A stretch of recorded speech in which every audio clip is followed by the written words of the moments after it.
Welcome to Lesson 2 of Module 4, Ecosystem Dynamics. In this video, we're going to be looking specifically at extinction events and looking at a recent extinction event. However, lots of this work is going to be done in class. And we're looking at how the effect of one species and what the effect it can have on another species in a community. And extinction events did just that. The species that fail to adapt to environmental changes or struggle to compete for limited resources can in fact die out. And the loss of a species or groups of species is called extinction.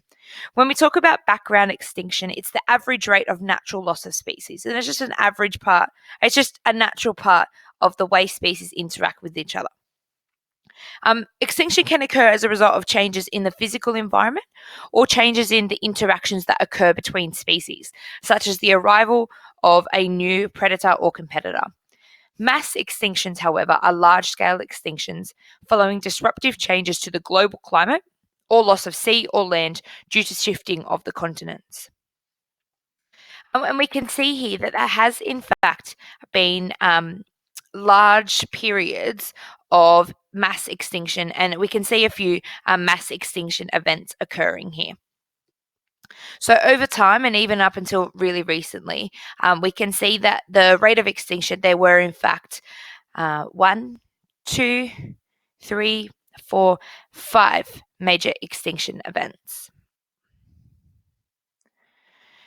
Within the terms of recent extinctions, humans have caused species extinctions at an accelerating rate. And the rate and scale at which extinctions are currently occurring has led scientists to conclude to the idea that the Earth's biodiversity is undergoing an extinctions crisis. And in fact, what we are going through now is the 6th mass extinction event.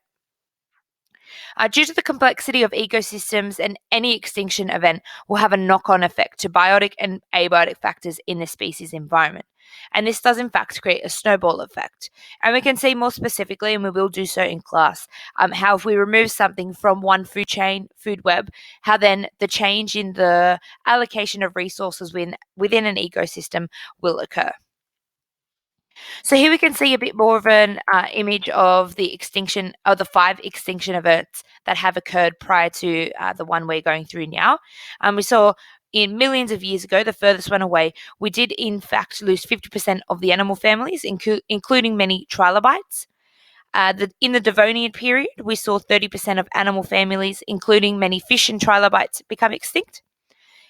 We saw 60% of animal families, including marine species, insects, amphibians, and all the remaining trilobites occur in the mass extinction event within the Permian period.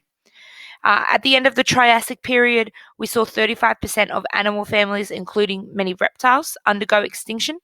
And in the Cretaceous period, we saw 50% of animal families, including the last of the dinosaurs and many marine species, undergo a mass extinction.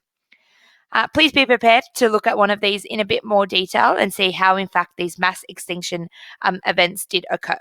Thank you for tuning in. Make sure you tune in for Lesson 3.